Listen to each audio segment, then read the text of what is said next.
In today's Leeds news, Meslier's Turkish interest, transfer window move explained, midweek loan watch, Elland Road development update, and transfer window's biggest gamble.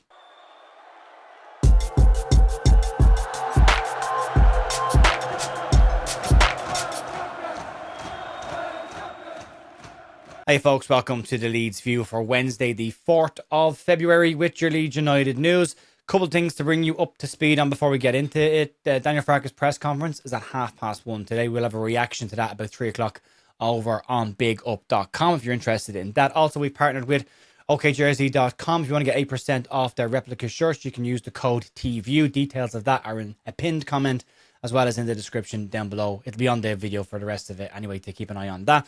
And just an update on the Charlie Crew move that we reported on earlier this month. That Charlie was expected to go out on loan this month.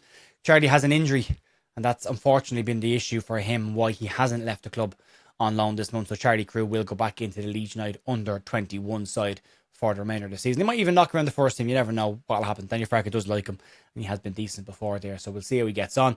Outside of that, we'll crack on with today's news. There's a little bit of stuff to get stuck into. More of a fallout from the last couple of days, and more information is starting to come out, as is always the case with a transfer window. We'll start off with Elland Meslier. There were reports last week that Besiktas in Turkey had made a £10 million bid for Leeds United goalkeeper Lucas Perry. That bid was said to have been rejected, and that article and that news story came via the Daily Mail. Reports today from Turkey claim that there is still interest in a Leeds United goalkeeper, but Besiktas are said to have changed their approach and are now looking at Leeds United goalkeeper Elland Meslier. The transfer window in Turkey doesn't close until this Friday the 6th, so they've still got some time to get some deals done over there. And the Daily Mail have also backed up this claim that Besiktas are interested and are targeting Mez and want to bring in an additional goalkeeper between now and Friday's deadline. Meslier's had no appearances so far this season for Leeds. He popped onto the bench a couple of times this year, but is looking increasingly likely that he will actually wind his contract down to club and move away in the summer, giving him a chance to explore his options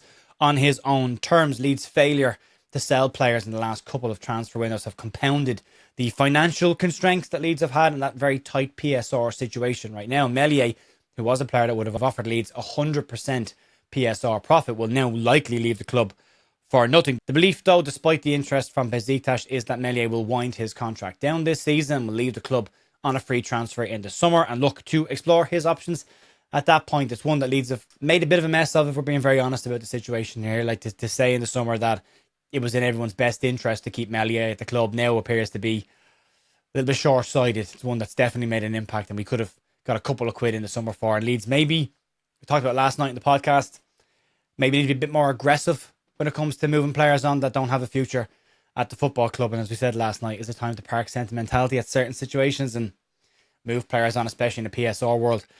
But yeah, we'll talk about the transfer window a little bit now and what happened with the one major move that Leeds tried to get done this month. One of the head-scratching decisions for a lot of Leeds United fans in this window has been the fact that Leeds made a move for Jordan Strand-Larsen. Leeds placed a formal bid on the table of what was believed to be an offer of in and around £40 million, and Leeds refused to go any higher than that. As we know, Crystal Palace got the striker in the end, close to £50 million for him. Whether we believe that fee is the value for money or not, I think most people would say it's a crazy amount of money, but Leeds didn't make a move for anybody else in that position, and that's the head scratcher for a lot of people. The reason for that has now been explained, and what has been said is that Leeds' structure of the deal is the reason that they didn't go for anybody else. Leeds' offer for Jorgen Strand-Larsen is said to have been a loan move with an obligation to buy at the end of the season of in and around £40 million, and Leeds would also have paid some form of a loan fee on top of that. And that news has come via Leeds sources speaking to The Athletic.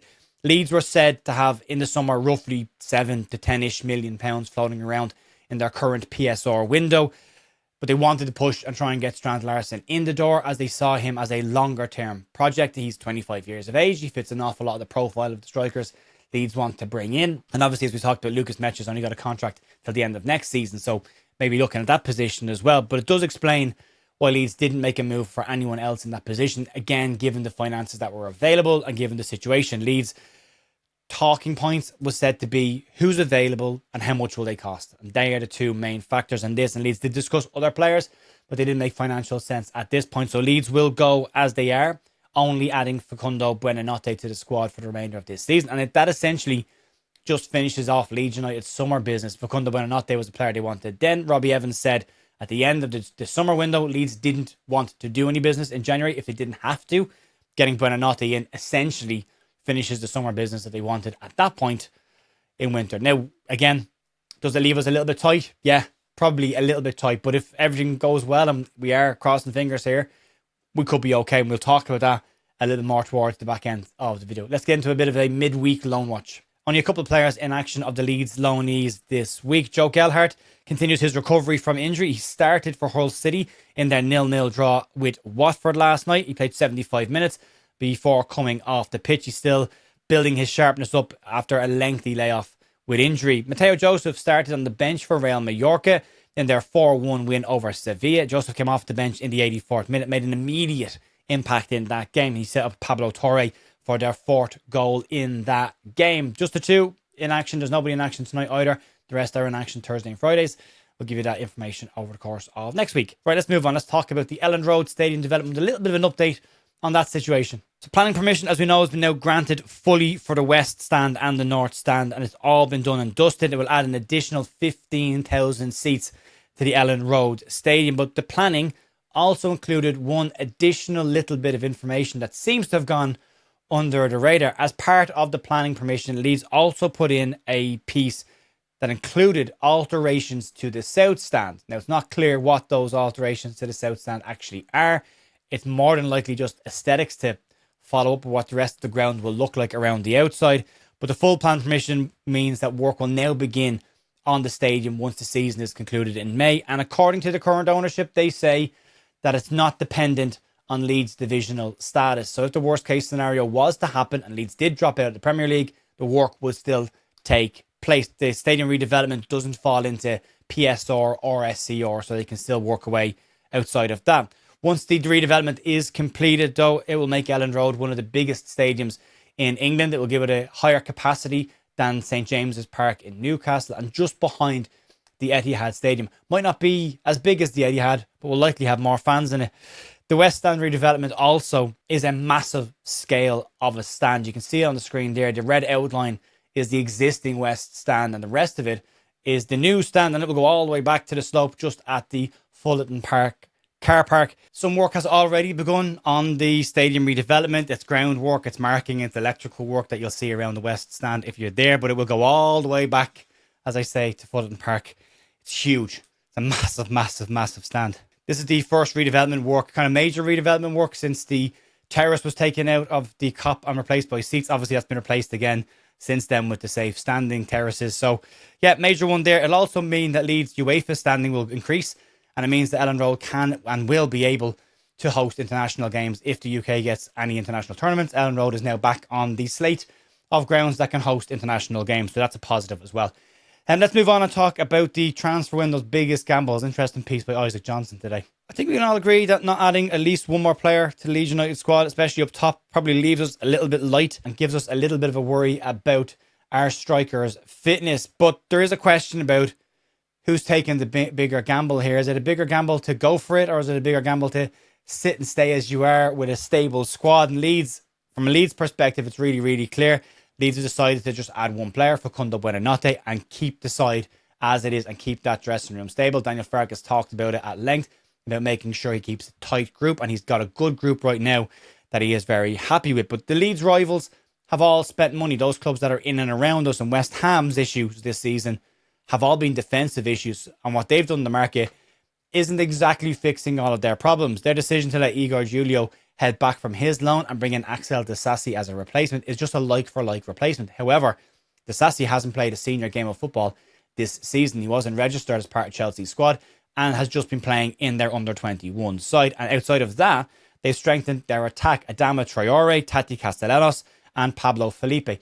3 attackers been brought in, and you can argue whether any of them are actual improvements or would be players that Leeds would even have looked at bringing in that level of players. They've got a deep enough squad as it is right now anyway. From Nottingham Forest perspective, they've added a 4th senior goalkeeper over the age of 29. Lorenzo Luca comes in as a very giant striker, but is known for having a couple of disciplinary issues in Italy, so it'll be interesting to see how he gets on there. And they've also added Luka Netz, who's a very tidy left back from Borussia Mönchengladbach, somebody Leeds looked at before, and that's maybe one of them that Leeds could have potentially looked at, maybe given the price that he went for.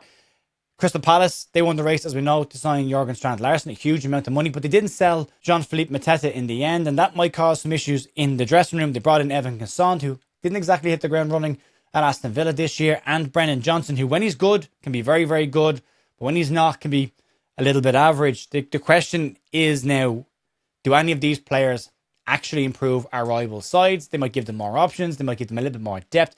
A lot of these teams had pretty big squads in the first place, and Leeds have decided to just keep it calm and keep it as it is.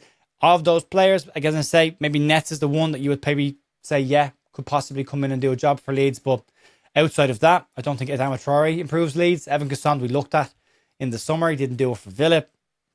And then Strand Larsen is the question of money. But the question of this will ultimately be asked at the end of the season. Was it the right decision? Did we make the right moves? Did we make the right decision to do nothing or just bring in Buonanotte?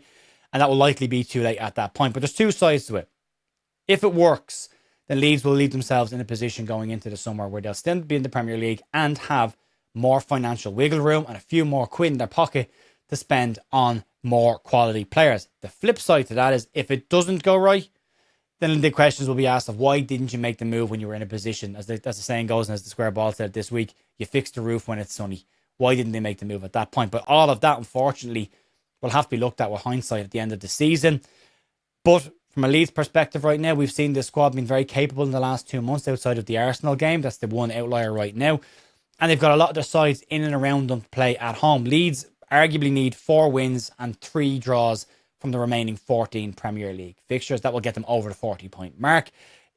It looks like it'll likely go over 40 points this season, looking at the sides that are involved in this. But Friday night's game against Nottingham Forest becomes the first game against the clubs that are down there with us in the run-in for the season and at home.